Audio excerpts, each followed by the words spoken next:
Welcome to Meet the Author, where you can join in on insightful conversations with best-selling and award-winning indie published authors.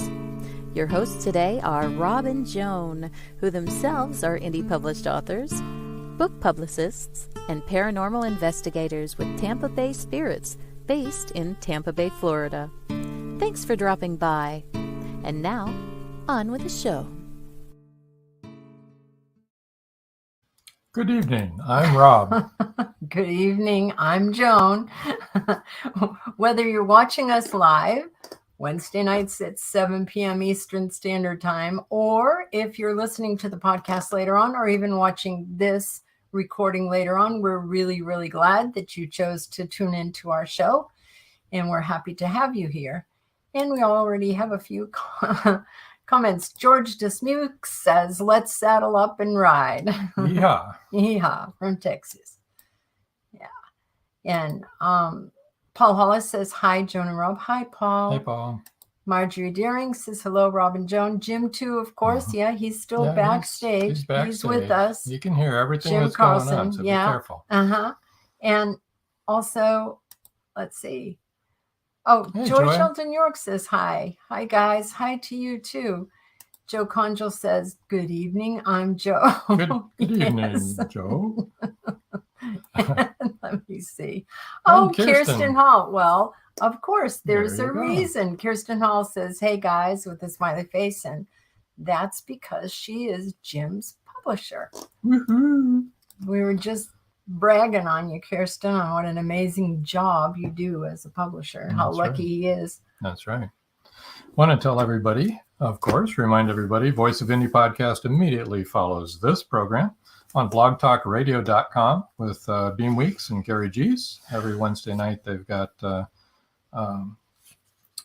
fabulous guests, usually authors. Tonight's guest is author Gwen Plano. She's written a memoir and several thrillers, so she'll be good to listen to.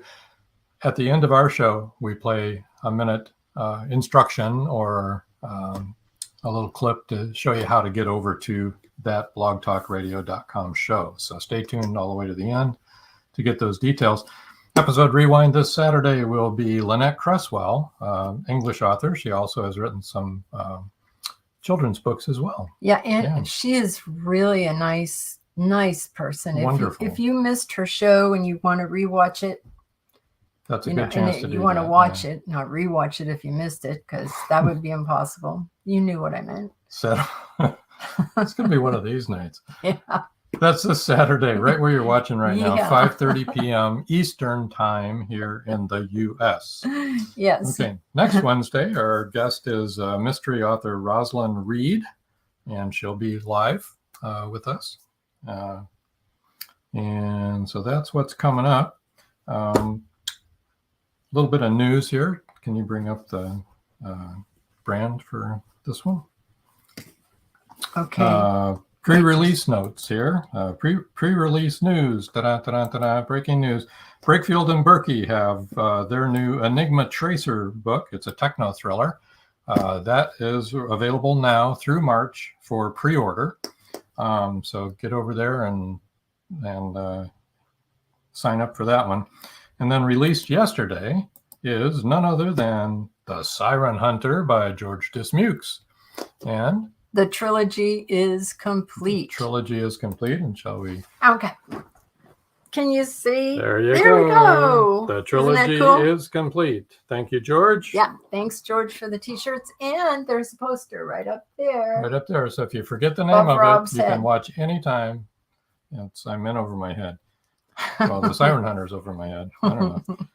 Also, I wanted to go through the top 6 podcast listeners for this last 30 days. Number 6 is India. 5 was Canada. 4, I can't count backwards, Bangladesh. 3 was Japan. United Kingdom is pulling in the number 2 spot. That's interesting. And of course, U.S. number the 1. U.S. are number 1 because that's where we are. So, thank you, everybody that listens out there. And also, we have a really great fan from the Philippines who is always sending us encouraging emails. Joan. Her name's Joan, too. Right? And we appreciate that very much. Speaking of emails, on February 23rd, we're going to have another one of our Campfire Stories live streams for our Tampa Bay Spirits group. You can watch it it's February 23rd at 7:30 p.m. You can watch it on Facebook, Tampa Bay Spirits group page, or our Facebook for Meet the Author podcast page, or our YouTube Meet the Author podcast. So it won't be on all the podcast channels that we do. Yeah. It's going to be a live stream, and tune in. But also, we wanted to encourage people, if you've had a paranormal experience and you want to share it with people, and you don't want your name told, you can just email us and we'll share it. And if I'm sorry. Just one of the comments there. Okay. Marjorie Deering said, "You cracked me up." China probably tuned in by balloon. Anyway, if you want to tell your story, but you don't want to be on the show, I think Joy Shelton York is here, and she's going to be on it, and so is Robin again. Right. But this one is going to be about precognition or premonition, dreams that you've had dreams and then it has come true. But if you have any other paranormal experience, go ahead and write us an email. Because we're going to have more shows, so. And we'll probably even talk about it on this next one. Off track, yeah. Just go ahead and send it in to us, and we will read it on the air and answer any questions you have or talk about it. And you can have your name or not have your name, whatever you want to do. Just send it to carternovels@aol.com. But we do understand some people don't want to be on camera telling their ghost story, their personal ghost story. Right. But we want to hear from you.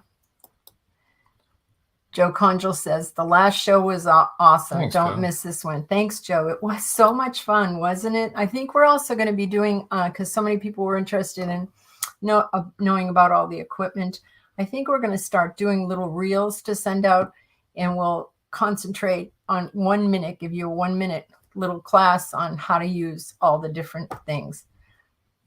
Not Except in much depth. maybe not the cat balls. If they're only a minute long. That's how long a reel is. So That's no, a real short time. A real short time. Anyway, yes. Don't miss them. They can ask more questions if they tune into the show. Hey, what do you say we bring in Jim? Yeah, Jim's probably fallen asleep Jim's backstage. Fallen asleep, fell over in his chair. Okay, want to introduce Jim Carlson. Hi, Jim. Hello. Glad to have you on the show. Did you think you were ever going to get on? All that. Yeah.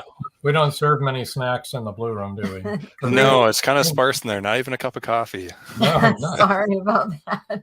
Not even an oyster, right? Well, thank you for having me on the show.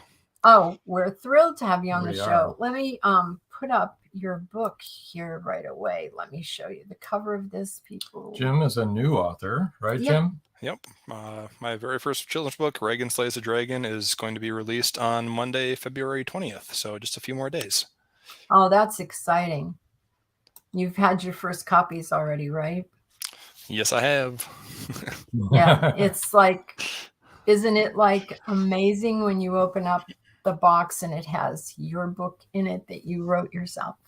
Yeah, it's really neat. It's like Christmas morning. It's almost better than it Christmas is better morning. than Christmas. It's like I wrote that. And Yeah. it's in the Library of Congress forever. Right. That's Oh my right. gosh. You brought it to life. I know. It's really, really fun. Joy Shelton York says, great cover. Congratulations. And Thank Joe you. Angel also says, nice cover. It is a really cute cover, isn't it?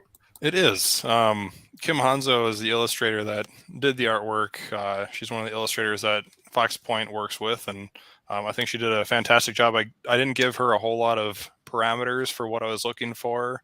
I'm sure we'll get into it, but the story centers around Reagan, who is inspired by my niece Reagan, and just like she has short blonde hair, and that was about all the direction I gave her, and she just kind of ran with it, and I think it turned out really, really nice. I like the chickens. Yeah, they make appearances throughout the book, so I have to look for those. No, he really does like chickens. I do like chickens. Our daughter has today. chickens, and I they never follow knew I liked you chickens. around, and Yeah. they talk to you. They're interesting animals. I never realized it until my daughter got them. Started raising Went out to them. their house and kind of like them. Mhm. We've got one. I do not. I do not. They're too much work. They are too much work. That is true. And they're dirty. Just saying. Now let's not start bagging on the chickens. I grew up with having to take care of them. Joe Conjal, I agree. Joe Conjal said I had fried chicken. Oh my gosh, look who's in the house, people. Chanel, long time no and here. Fletcher Good to says see you. hello. We're so glad that you're here and well enough to watch. Chanel is fighting bone cancer and putting up a good fight too. Amen. We love her. So Jim, why don't you tell us a little bit about yourself and how you got in, what led you to write Reagan? Yeah, so I'm Jim, obviously, and I'm a Minnesota native, lived here all my life, and the idea of writing a book has been something that's been kind of on my mind on and off for quite a while, I would say, since maybe middle school. I've always thought it'd be kind of neat to write a book. The story of Reagan Slays the Dragon started, so like I mentioned, Reagan is my niece. She's about 6 years old right now, and shortly after she was born, the title or something very similar to it popped into my head. I was on my way to work, and Reagan and the Dragon, something like that, like popped in my head, and made a little note to my phone. I found it the other day. It was actually from 2017. So I just jotted a little note on my phone. I just sat there and stewed for a while, and then one time I had tried sitting down and writing like almost a novel form of something, and made it a paragraph or two into it, and just kind of abandoned it. This is not what I'm not the route I was looking to go. So it just kind of stewed in the back for a while, and then maybe about 2 years ago, it was a cold Sunday afternoon, middle of winter, had nothing else to do, and just sat down and kind of was like, oh, let's revisit this, and started just jotting some words down, and kind of had the first couple paragraphs or whatever written, and liked what direction I was going. So I was like, just kept going, and had basically the entire book written in an afternoon. And obviously started, the idea initially was just like, oh, I wonder, if I could print this out and maybe, do some of my own sloppy illustrations or whatever and give it to my niece as sort of a fun little thing. Yeah. But I thought the end result turned out better than I was expecting. I was like, oh, I wonder what it would take to get this published. So I started doing some research on getting published, and ended up getting connected with Fox Point Publishing, and had a conversation with them a little over a year ago, I think. And here we are. George says, why a children's book? Most guys write about death and mayhem. It might just be the stage of life I'm in. my wife and I just had our first baby a year and a half ago. We just welcomed number 2 a month ago. And so had been, gearing up for that when I wrote this book, and, been reading children's books and stuff a lot lately. So I think maybe that was just kind of tilling the soil per se. You have a month-old baby too, besides your little girl? Yep. What is it another girl or a boy? It's a boy. Oh my gosh. Congratulations. Thank you. Awesome. So, and what better time to launch your first book than with a brand new baby? Oh, sure. You might as well. Nothing else going on. Nothing else is going on in that household. Joy Shelton York said something that I was thinking that will always be so special for her, for Reagan, that you wrote a book about her. Yeah. So there's kind of a fun story behind that too. So I had wanted to keep the book a secret from Reagan until I had, something in final form to give her. So, I've been talking to my sister and just kind of making sure, are you okay with this type, and whatever. And then, I was on a local news program over the weekend, Fox 9 News, and we decided that would be the way I would introduce or announce to Reagan that I had written a book about her. So I got on a video call with her that afternoon, and my sister pulled up the recording of the broadcast, and she was just kind of looking at the screen like, is this for real? And then once it kind of set in, she got excited. And of course, her 2 older brothers wanted to know where their books were. So there you go. Well, you're on the hook for you. Yeah, you're on the hook now. How old is she now? She's 6. Oh, yeah, that's great. That's a great age too. Joe Conjo wants to know, are your plans to stay in children's books, or will you branch out into other genres? I think the ideas that I've had in my mind right now are more children's book related. I think I just like that way of expressing creativity in sort of a shorter format. And, I like to think to some degree I'm a kid at heart. And so it just kind of engages a part of my brain that I don't get to exercise often. And, I'm kind of known to be the goofy uncle with my nieces and nephews and with my kids. So I think it just fits my personality and where I'm at right now to kind of stay focused on children's books. Well, Joe Conchel wants to know, how many times have you read the story to your daughter? The first time I tried reading it to her, I think we made it about 3 pages in before she lost interest and wanted to grab the next book. And so I think we made it through it 1 time. Yeah, she's really young for that kind of a book. She's more picture books with 1 or 2 words, right? Yeah. See She gets through some longer books sometimes, but it's kind of hit or miss. So yeah, well, she's only 18 months old. Yeah. Give her a break, right? That's right. We'll get into books eventually.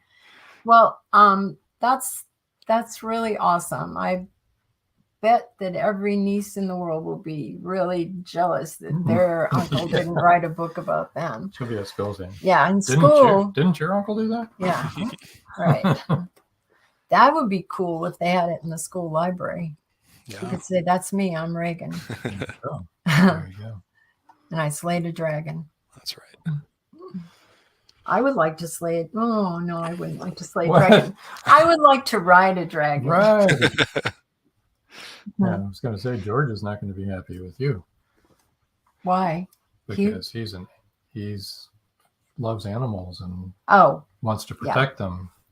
Yeah, speaking of George wants to know, what's your marketing strategy? Right now, it's just doing as many interviews and stuff as I can fit into my busy schedule right now, and just trying to get the word out. So, I've done a couple of interviews. This is my 3rd interview for the book, and I know I've got an event coming up I'm going to in a couple weeks down in Austin, Minnesota. So just trying to get out to local events as well and promote my book that way. Well, it's really great that you were able to get onto TV, right? Yeah, that was really neat. Yeah. Kirsten's good about that kind of stuff. Oh boy, that's for sure. Oh, here's a good question. Will Reagan appear in any other stories? Maybe like a children's series? Yeah, that's certainly a possibility. It's just a matter of figuring out what her next adventure will be.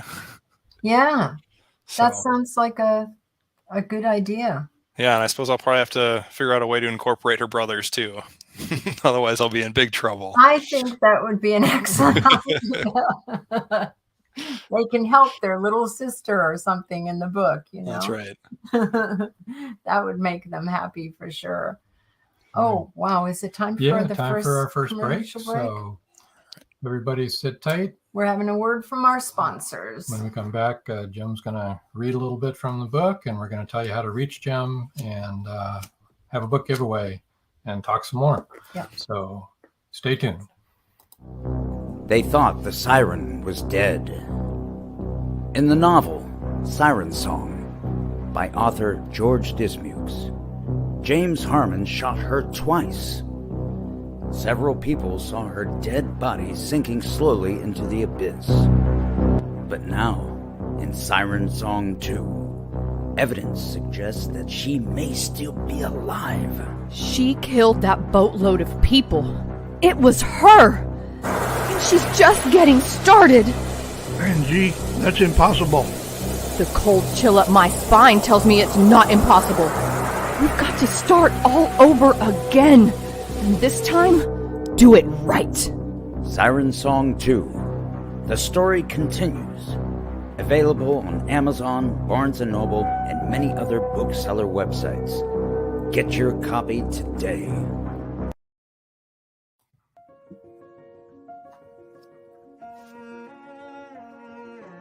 Mystery hovers in the Magnolia Bluff Public Library.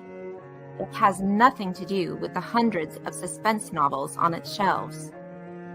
Caroline McCluskey is the librarian. She finds a crimson hat and a black and white poodle puppy. They belong to Esther Williams. Esther is missing. The police can't find her. Neither can the FBI. Esther's only hope is a ring of 3 women investigators who form the Round Table. The Round Table has already solved one mystery in town, but this time, a woman's life is at stake. The Doggone Diamond Dilemma is now available on Amazon.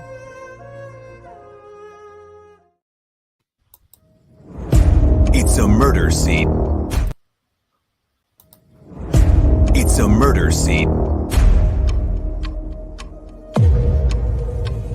Like many others, except the prime suspect is a beautiful woman from Detective Ray Schiller's past.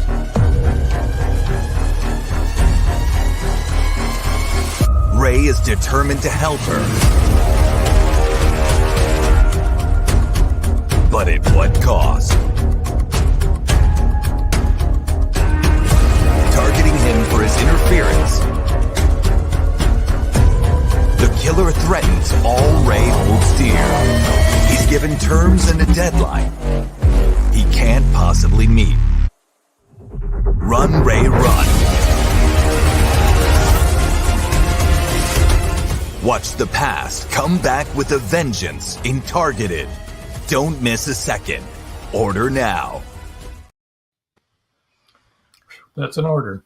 We have a question before we do any reading from Marjorie Deering. It's a good one. I wrote a children's book, unpublished, for my great-granddaughter. I illustrated it with free photos. I have no idea how to go about finding an actual illustrator or what it costs. Can you give us some tips? So my illustrator was recommended to me or connected to me through my publisher, Fox Point Publishing. So it's a illustrator that they had already vetted and worked with in the past. So I had a separate contract with her for doing the illustrations, and she charged if I remember correctly, it was just a kind of flat fee per illustration. I'm sure there's a variety of different ways that illustrators can do that, but based on the size or scope of the illustration, it could vary. So Yeah, our son-in-law is an artist, and he's been illustrating a book for a German author, and actually he used me as a model for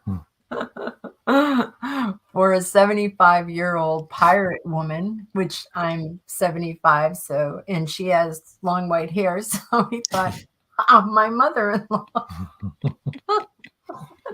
Be famous. Except I had scars on my face, and Do you have an eye patch? I don't have an eye patch, but I have a peg leg. I didn't even know that. You didn't. Yeah. He had to use his imagination there, and I have a bunch of tattoos also, so on my face. So yeah, that was fun. And now she's thinking of not publishing the book, but he got paid for the illustrations anyway. That's good. Joy Shelton York said, "You're a great model, John." She is. I'd be a good pirate. I'm feisty enough, I'll tell you that. Arr. Yes. Yeah. Joe Conjal says, just curious, we've had a very mild winter where I'm at. How has the weather been this winter in Minnesota? Minnesota. Yeah, it's been a pretty good winter. We've had a good amount of snow. We had a couple snow days, so I don't know what our usual is, but it seems like we've had more school cancellations and stuff than typical. We've had a couple of good, 2-foot snowfalls and things. So, but the last couple of days have been in the 40s, so things are starting to melt a little bit and give us a little taste of spring. And then I'm sure winter number 2 is around the corner, so we'll have another couple weeks of snow and cold and misery before spring actually arrives. But kind of gets you lulled into the springtime feeling, doesn't it? Exactly. It's really funny because 40s it's warming up for you, and we're in the 40s here, and we're like, okay, freezing. We told them we had to wear long johns the other day when we went out for our walk in the morning because it was 45. We were dying. Well, Kirsten Hall in all says, honesty, it was windy. It was very windy. Yeah. That brought it down a little. And it was 5 o'clock in the morning. Yeah. So Kirsten said, mini snowda. And Joe Conjal said, the 40s. Bob and Joan would die. This is true. That is the truth. It was 6 here in Indiana. I think it was just a couple weeks ago we had a snap of several days where it didn't get above 0, so that was fun. Oh, yeah. Now, I have to tell you, though, I'm from Massachusetts, and I grew up in a suburb of Boston, so I know what cold is. And Rob is from a suburb of Chicago, so he sure in heck knows what it is. He's right near Minnesota there. Yep. And then we lived in upstate New York, and there it snowed every day for the whole year. From like October to May. Oh my wow. God. That lake effect snow coming across. George, you're so intuitive. George Dismuke says, I'm guessing that slay the dragon refers to the girl concerning a problem because actually slaying a dragon takes a really heavy sword. Yeah, I won't give it away, but there is actually a dragon in the story. There's no death, is there? Oh, don't you talk can't about it. Talk about that. Okay. Don't give spoilers. I mean, I guess the title maybe gives it away a little bit. So. Okay. Yeah. All right. Reagan Slays the Dragon. Yeah. You can figure out what happens to the dragon. Yeah. Would you like to read to us from the beginning of the book? And certainly, I'll read the first few pages here and do my best to show the illustrations after I read them. So, there once was a brave young girl who dreamed of doing something big, but she was little. Oh, that's cute. In the mountain not too far away lived a fire-breathing dragon, and it was huge. The dragon had harassed the village for years, burning their fields and devouring their animals. Its heart was rotten. He was Wow. an evil dragon. Those illustrations are really Great good. illustrations. Yeah. Amazing. You see the dragon up in the mountain there. Mm-hmm. Many strong knights went to the mountain to face the dragon and defeat it once and for all, but no one succeeded. When the young girl was old enough, she decided she would defeat the dragon. The village doubted her. There's the villagers. Wow. All right. I love your writing, and I love the illustrations. Yeah, thank you. So I'll stop there because then it starts kind of getting into what she has to do to get ready to slay the dragon. But that'll give you a little taste. So Marjorie Deering says, kids seem to love dragons. I love dragons. I've been on part of an online game for 13 years where we hunt dragons to raise them, and I have thousands of them. Yeah, I know, it's crazy. I'm crazy. Joe Conjal says those illustrations are fantastic. I agree. They really are. I love them. And Yeah, George Smook says, does the dragon have a name? If not, I would like to see his third wife. The dragon is unnamed. Wow. Okay. Well, now we Now can call her you can call her Deborah. Joy Shelton York said, beautiful story and illustrations. I agree 100%. Yeah, and like we talked about the chickens, they make in all of the village illustrations, the chickens make an appearance somewhere on the page. So that's kind of a fun little Easter egg that you can look for. Joe Conjal says, is your illustrator mainly a cartoonist, or was this a departure for her? That's a good question. I don't know her full work that well. I've seen some other children's stories that she does. I know she is also an author herself. And the ones that are coming to mind are a couple of Christmas stories she wrote about an elf, I think. I haven't read the books myself yet, but I think she does a lot of children's book stuff. Yeah, that's awesome.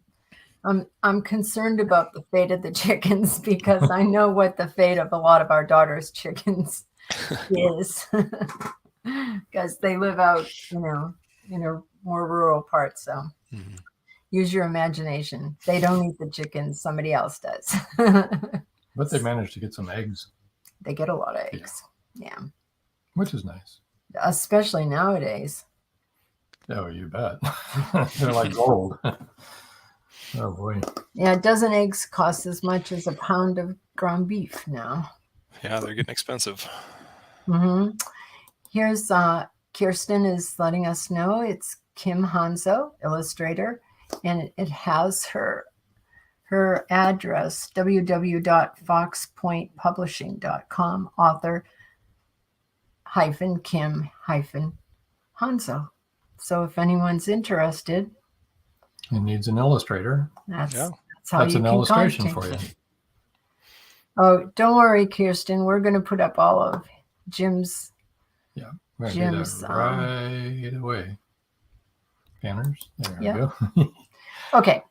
Now, to get in touch with Jim, his website is Linktree, which is linktr.ee/the pen of Jim.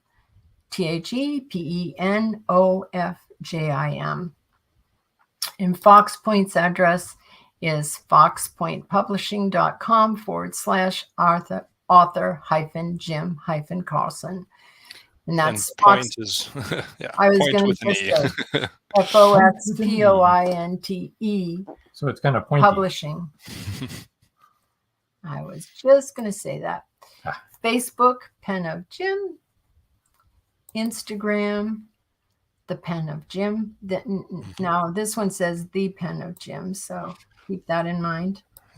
And email is thepenofjim@gmail.com. Right. So that brings as long as we're there. Let's go to the book giveaway. Now, keep in mind this. The release date is the 20th. You said the 20th. Yep. Okay. So keep that in mind in the book giveaway. The first 3 people to email thepenofjim@gmail.com will win an ebook copy of Reagan Slays the Dragon. Oh, that's really cool. Yeah. All right. Ouch. It didn't really hurt. I don't know why I said ouch. It's one of those reflexive. Actually, dramatic effect. Yeah, there you go. Yeah. Kirsten said, Jim, do you have your quote, pen, unquote nearby? I do. That's the pen of Jim. There. We've illustrated it. Yes, I have several of them handy, so. That's good, just in case a thought hits you. Exactly. Write it down immediately, right? Here's a question. Did you write it in pen or did you use a computer? I actually used a little tablet device. I don't have it with me, but it's called a Supernote. It's an e-ink display tablet. So it's like an iPad, just not quite as powerful, and it's got an e-ink display, so it's like more like a Kindle's display. Yeah. So it doesn't use a ton of energy, and it's more for like writing or reading on. Yeah, and nowhere near as expensive as an iPad. So yeah, we've had CW writes everything by hand, right? Yes. Yeah. So it was written. I wrote it out on the screen by hand. So I did not type it. Right. So I don't do that. I cannot read my own handwriting. I am so glad that we now have smartphones and smartwatches and stuff, because I type my lists on my phone when I need to do something, because and now the AI I can't read my own handwriting. It's so bad. Should be saying. Yeah. So you don't even have to think about it. That's true. Yeah, you start writing and just click on the tab button or whatever, and it completes it for you. Yeah. It aggravates him so much. Oh, it does. Don't tell me what I'm going to say. Right. Joe Conja said, I know you said that you didn't give your illustrator a lot of guidelines for the cover. How about the inside illustrations? Did you tell her what you wanted, or did she come up with them on her own, like by reading the story? Yeah, so for the most part, she came up with the majority of it. I gave her, I wanted to try to keep the color palette on more of a, not real bright, like more of a neutral or bold kind of color scheme. And then I also said I wanted the dragon. It's, a mean, rotten dragon. So I wanted it to look scary, but being a kid's book, I didn't want it to be too scary. Yeah. So, not overwhelming. Yeah. And then I said, Reagan, it's a little girl. She has shoulder length blonde hair. And I wanted the villagers to not look, too homogenous. So she tried to incorporate just a little bit of diversity and stuff in the village characters. So nice. You also didn't want them to look too menacing. Right. Well, they were the poor villages that were being attacked. So the dragon looks sufficiently scary, but not too much. Right. Yeah. No, he doesn't look really terribly scary. No. And Kirsten has a question. Jim, do you plot out your books, or do you just sit back and watch the movie in your head and write it down? Yeah. So for this book, it was kind of more the latter. I just, so the way it started is I wrote the first line, and so there once was a brave young girl who dreamed of doing something big, but she was little. And then, there's a dragon not too far away, and it was huge. And that kind of set the table for the rest of the book. So I had, kind of 2 sentences setting something up, and then a 4-word kind of concluding statement for that page. So I, just kind of called those stanzas and just kind of use that as my, construct for the rest of the book. And it was like, I wonder if I can keep this going through. And there were some pages where I was like, had to get a little creative on how I phrase things for those last 4 words. But that was kind of the structure I gave myself, and stuck to it throughout the book. Yeah, that's very well written, the way that you wrote that. Mm-hmm. I mean, I really like that first page. That was really well written. Did you read a lot of children's books to get an idea of how they're worded, or did that just So that's been something I've noticed in some of the kids' books and stuff that I enjoy reading to my kids is it seems like the ones I enjoy have some sort of either repetition or some sort of rhythm that just makes them a little bit more enjoyable to read. And obviously that's probably what appeals to kids is just that rhythm and, helps them keep their attention and things. The other thing that comes to mind is Shakespeare, and like a sonnet has a very defined structure. And so things like that, I think, are just, they tell you not to write or to think inside of a box, but sometimes having that box to work, to constrain yourself forces a different type of creativity. So that was just what kind of happened naturally with the first two stanzas of the book. And I just decided that was going to be my box I keep everything else within. That was excellent. Very good. And Joe Conja said, a children's book pantser. I love it. That's a pantser is a person who's not a plotter. Okay. You're either a plotter or a pantser, and a lot of us are hybrids. But Comes from flying by the seat of your pants, basically. Okay, sure. Yeah. Kirsten said, show a couple of pages with those emphasized words.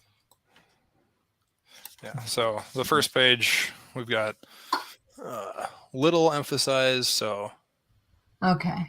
Just kind of where it's not on every page, but then like the dragon was huge. So those words, that word was huge, and little was little. His heart was rotten. His heart was rotten. That's very clever. That is very well done. It has just a little emphasis throughout the book to certain words. Perfect. Okay. Well, we need to take our second break, so don't go away, folks. We got some more to talk to Jim about, and stay tuned.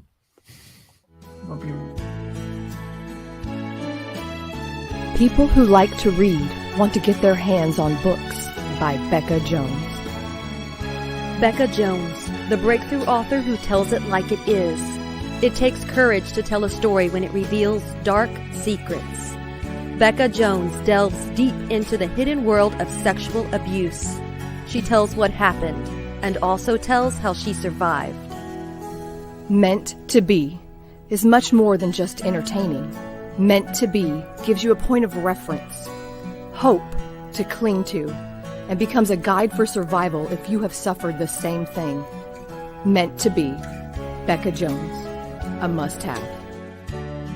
Meant to Be is available on Amazon, Barnes & Noble, and many other bookseller websites.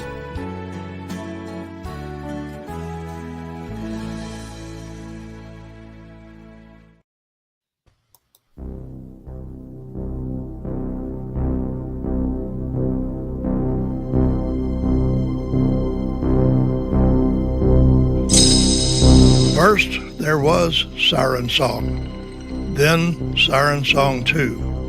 Now comes The Siren Hunter, a continuing saga about Angie Holland and her never-ending battle with the mythological denizens that are not even supposed to exist. Is The Siren Hunter a conclusion to the undersea horror? Only the sirens know for sure. The Siren Hunter, now available on Amazon, Barnes & Noble, and many other bookseller websites. Or contact this podcast. The trilogy is complete.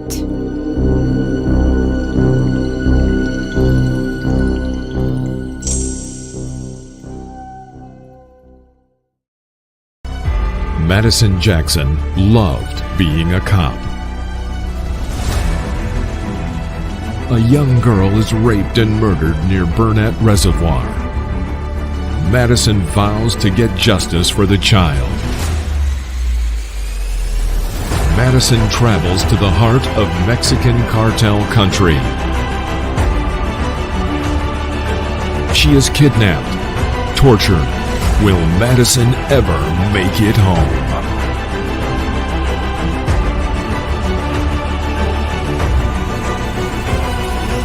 Justice by Kelly Marshall, only at Amazon.com. And we're back. Welcome back, everybody. All of those commercials are really good. Yeah. Wow. No. No. Go ahead. No way. We need some dramatic music. There we go. Well, so what's next? We've kind of already talked about that, right? Do you have anything actually that you've actually put down on paper yet? I have one or two ideas. I've just jotted a note or two down, and that's about it so far. Okay, nothing really substantial yet. I'm Not sure yet. it'll come. It'll come when it comes. You're awfully busy with your young family, I should say. Yep. It's not so small. It's growing It's by not leaps as and small. bounds, actually. Only we would say small. That's true. That's true. With our 5 million kids and grandkids and 5 million. Oh. yeah. Well, 6 kids and 6 kids-in-law and 14 grandkids and a great-granddaughter. And Kirsten, I didn't know you were a great-grandma. That's really cool. We're pretty excited. And we found out it's going to be a girl. And yes, because this is important because of our 14 grandchildren, 11 are boys. Wow. Yeah. Our house was a happening place, I'll tell you. So you mentioned an event coming up in Austin, Minnesota. Is that right? Yes. Do you know where it's going to be, or can you tell us where it's going to be? It is the Sweet Reads. Gotta find it here. Put you on the spot. Sorry. Yeah, that's all right. So it's the Sweet Reads Children's Carnival in Austin, Minnesota. Must be another Kirsten. She's right. Yeah. It's not another Kirsten. It's Marjorie. Marjorie Deering. She said that. That's how great. See, when you get old people, you know. Joe Conjal said, will you write stories for different ages in the future as you write more? That's a good question. That is a good question. I think it would be fun to write something geared towards even a younger set, more that newborn to like 2 years old. I think that would have a fun age to write for. And the thought I've had there is I feel like a book in that set needs to have like a hook for the parent, because obviously at that age the kid's not gonna be getting a whole lot out of it. So it's either the illustrations or the parent that wants to keep revisiting the book. So that's been on my mind. But yeah, your first page was a really good hook for a young child. It No really kidding. was. No kidding. You know, she was very little. Yeah. It was very big. Big bad That dragon was huge. Are you going to do an Audible or? I'm not sure yet. I'd have to talk to Kirsten about that. Yeah. I don't know if it's long enough to do an Audible. If I know that our grandchildren live to listen to Audible books, our two little ones. They like to listen. And they've been doing that for years. I mean, they're 8, they're 10 now, but they've been doing it since they were that age group, 4 to 8. They would miss the illustrations, though. Yeah, but they like all the sound effects. That's true. The children's books when they read them, but they also had the books to read along as they listened to the Audible. So. Mm-hmm.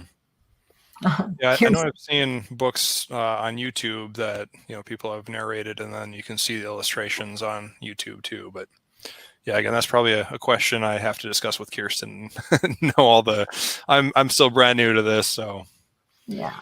Kirsten wants to know: will the chickens make appearances in future books? Oh, they kind of have to if I write another adventure of Reagan's, they'll probably have to follow her around. Yeah, because they're going to be those little Easter eggs everywhere. And plus, they're working for chicken feed. Marjorie says, yes, I'm a great grandma, a pretty great regular mama too. How long did it take you to write Reagan Slays the Dragon? I hope you can keep them coming nice and fast. I'm betting they'll sell like crazy. It looks like a great children's book. Yeah, I appreciate that. So yeah, it really didn't take too long to get the majority of the writing done. Obviously, when I started working with an editor, we made some tweaks and kind of refined some things, but the bulk of the book itself wrote itself in an afternoon, so it didn't take too long. Joe Conjal says, what is your writing process like? Write in the morning, every day, etc.? Yeah, for the most part, it's sporadic, I would say. But before I wrote the book, I had participated for a number of years in Toastmasters International, which is a public speaking organization that just gives you an opportunity to hone your public speaking skills. And I competed in a handful of humorous speech contests when I was doing that, and ideas for that would often pop into my head. And like with this book, I would just jot a note down. It would just kind of stew in the back of my head, and then I would come back to it, weeks or months later, and maybe jot a couple more things down. And if it kept going, great. If not, I just set it aside and revisit it. So I feel like that's kind of what happened with this book. Is I had that inspiration for the Reagan Slays the Dragon. I jotted that down, stewed on it for a couple of years in this case, and then revisited it, and something came out. So I've got, like I mentioned, I've got one or two ideas that are just kind of percolating. So I'm just letting those stew, and when they're done and ready to come out of the oven, they'll come out. So cool. And Pete Sales says, "Hey, great authors." Hey, Pete, right back at you. And Joe Conjal says, "You're really on it tonight with the dad joke." I think you misprinted that. It should be bad joke. I beg your pardon. And actually, we've talked about this, Joe. Do not encourage him. And Pete says, "What genre do you write?" He writes children's books. Kirsten said, "You can't stew on ideas for a couple of years now. Your groupies will want something faster." And I think that was Marjorie's point. Sure. So I got to stick them in the microwave. There yes, you go. You've got to nuke it. At least the air fryer. Oh, the interest of your kids can give you inspiration. That's right. Curious mind. For sure. Oh yeah. Yeah. Oh yeah. Our kids gave us lots of crazy ideas. We came up with a lot of stuff. That's for sure. Right? Yeah. Well, I know one of the ideas I have. I'm thinking I might consult with my two nephews, who, Reagan's brothers, just because we had a little myth we were building last summer while we were up at the cabin. So that's I might cool. Consult with them on writing the next one a little bit. That would be great. And Kirsten said, "Your publicist will lose her mind if you stew on something too long." That's funny. Yeah, well, I think your kids and your niece and nephews are certainly going to be able to give you lots of ideas and things to think about. Yep. And I think it's great to have children's books where children solve problems, Right. that, Yeah. So in Reagan Slays the Dragon, she sets off, and, the villagers kind of doubt her, and, there's a series of things that she has to kind of overcome, or challenges she has to solve from, is she strong enough to wield the sword? There's no armor in the armory that will fit her. She'll need a horse. And so just kind of follows her on the path of learning or demonstrating that she can do these different things. And then when she's on her journey, how each of those different items kind of plays a role in her adventure. Does she need to get permission from her parents to go slay the dragon? Yes, of course. I mean, that's not explicit in the story, but yes, any kids listening to this, you should get your parents' permission before going off on an adventure. Before you go to the armory, and I'm not sure we'll have a lot of big long lot of little kids listening to this, but yeah. Could be. You never know, right? Joe Conjal said, "Go to Chuck E. Cheese and hang out taking notes." There you go. Eat pizza too. Yeah. No. That's what Joe would do. That's like a nightmare for me. It's so loud in there. Oh, good Lord. It's just terrible. Chaos all the time. So you're a young author, a new author. Mm-hmm. What advice do you have for somebody just starting out that has an idea for a book? And yeah, I'd say just pursue it. It doesn't have to be a fast thing, but it doesn't have to be a slow thing either. For me, it was several months of kind of researching publishers and things like that. And then I know when I submitted my story to Fox Point, it was, I think, a couple months before I heard back from them. So just be patient and, make sure I would also suggest, having a conversation with any publisher or whoever before you agree to anything, and make sure it feels like a good fit for what you're looking to do and fits for what they offer. So when you contacted Fox Point, they were pretty clear on what you needed to do. Is that right? I mean, what you needed to provide them and what they would provide for you. Right, exactly. So we had a conversation. So I had submitted, they had, a window where they were accepting transcripts or whatever. I submitted during that window, heard back. They said they liked what I had. And then we had a conversation, and they just talked through what they did on their end, what I would have to do on my end.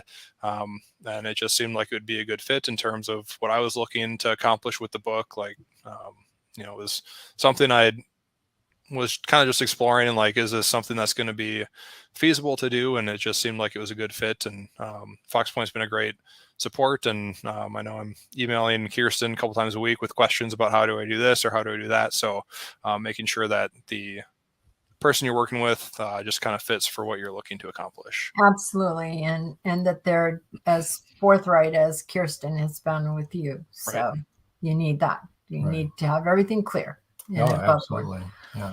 So you can understand. Yeah. And understand what's expected of you.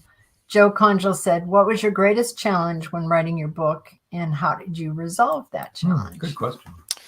Yeah, I think finding the publisher was the biggest challenge. I had, I don't remember off the top of my head the other publisher I'd spoken to, but I had a conversation with a different publisher, and they were a little bit, I would say a little bit more hands off in terms of the PR and the publicizing piece. And it also sounded like it was going to cost a lot more money on my end to make that happen. And so that was a little bit demoralizing. Like, you go and you're like, well, I'm sure it's going to cost some money to get something. And then they give you an estimate of what it would take. And, there's that sticker shock. And so, I started exploring some more. And then, like I said, I got connected with Fox Point, and things just aligned a little bit better with what I was looking for. So Marjorie Daring said, I have to ask, in your personal info, it says you compete in humorous speech competitions. Are there actually such things, or is this an example of your, quote, overly literal sense of humor, unquote? Yeah. So like I mentioned, when I participated in Toastmasters International, they host a variety of speech competitions, and humorous speeches is one of their competition categories. So I competed in a few of those. My last one I did, which was probably about 5 years ago now, obviously COVID upended everything and job change and stuff. So I haven't done anything with Toastmasters for a while, but the last humorous speech contest I did was in defense of the word And obviously when you're in, public speaking settings and stuff, and people are evaluating your speech and trying to help you improve, one of the things they look for is the use of or the overuse of So in Toastmasters, they have an counter. That's a role you have in the meeting. And they just kind of give a report at the end of the meeting, saying, such and such, you had 5 during your speech, or, Jim, you had like 25, I kind of lost count. And so I just gave a speech, I think fit especially well in that setting, because they are kind of focused on the just defending their use. This sounds like an episode from Monty Python. Marjorie Daring said, who speeches. knew? Yeah. And George Dismuke says, in the old days of TV, there was a guy named Art Linkletter who had a program called Kids Say the Darndest Things. He wrote several kids' books based on things they said. One of the funniest things this was my girlfriend's kid that said this, not one of mine. He was 4 years old, and he came running into the house where she and I were talking. And he said, Mommy, Cuate hit me. Cuate was his friend.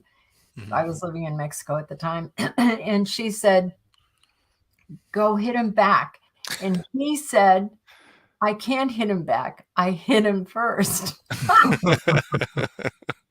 Brilliant. That is the darndest thing. Yeah. I could not stop laughing, which she did not find helpful at all, but I thought it was hilarious. I can't hit him back. I hit him first. He's honest. Oh, we already did. Marjorie said, who knew? Joe Conjal said, how are you planning to celebrate when your book releases? There probably is not going to be any special fanfare. Make sure I have all of my pre-orders in the mail is going to be my big celebration. Check that off the to-do list. You did hear that he has an 18-month-old and a 1-month-old, right? Yeah. Their house is very busy. Not a lot of celebrating going on at the moment. No time. Maybe I'll go to bed by 8:30 that night or something. There you go. That's what we consider a celebration. There you go. Yeah. There you go. Okay, let's see what is. February 25th is going to be the big celebration for his first event. Yep, that's right. Okay. That'll be a celebration. That's for sure. It'll be a fun event, I'm sure. Well, this has really been awesome. Believe it or not. Really good. Thank you so much for joining us. Love your book. I think it's going to be a big hit. I do. Yeah. Yeah. Thank you so much for having me on. And I guess the last thing I would just say about the book is my hope is that it inspires kids, especially, little girls, to take on kind of big challenges, to overcome those voices of doubt, whether it's external or internal, and to do big things. Exactly. That's why I said that I love kids' books with a message for kids, life lessons for children, and this definitely has a life lesson for children. You can do anything, right? That's for sure. Yep.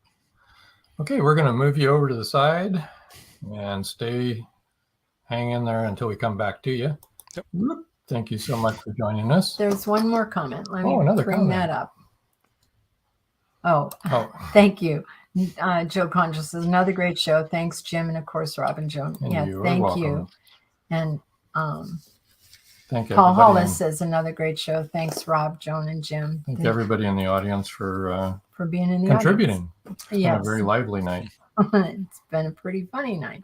Don't forget Voice of Indie podcast. The instructions will be on shortly. Kirsten Hall says, thanks for the show tonight. You are most welcome. Joyce Shelton, New York says, great show, Joan and Rob. Thank you. Thank you, people. Thank you. It's been wonderful. It's been really fun having Jim on. It's been. Reminder, episode rewind this Saturday, 5:30 p.m., right where you're watching right now, 5:30 p.m. Eastern time here in the U.S.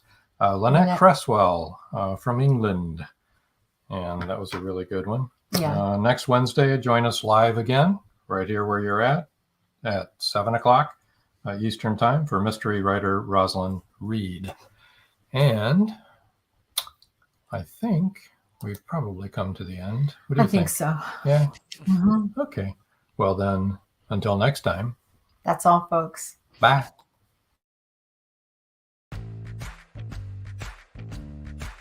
Live every Wednesday, your Voice of Indie hosts Beam Weeks and Stephen Gees welcome authors, musicians, publishing industry pros, artists, and assorted creative guests for an exciting interactive hour. Call in during the show or post questions and comments on Twitter for responses in real time. Meet your favorite indie creators, learn inside tips, network, and promote your work. The link for each week's show is pinned on Twitter atop @VoiceOfIndie, and you can receive the link every Wednesday morning in your inbox by subscribing to our newsletter at freshinkgroup.com. Check out Voice of Indie every Wednesday on Blog Talk Radio and catch hundreds of episodes archived everywhere from our websites to our YouTube channel and Spotify.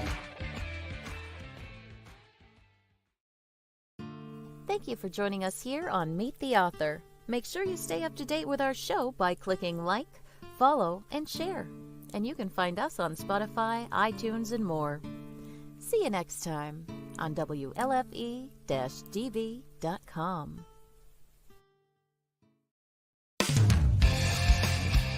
You've been listening to WLFE-DB.com, where our shows are your shows.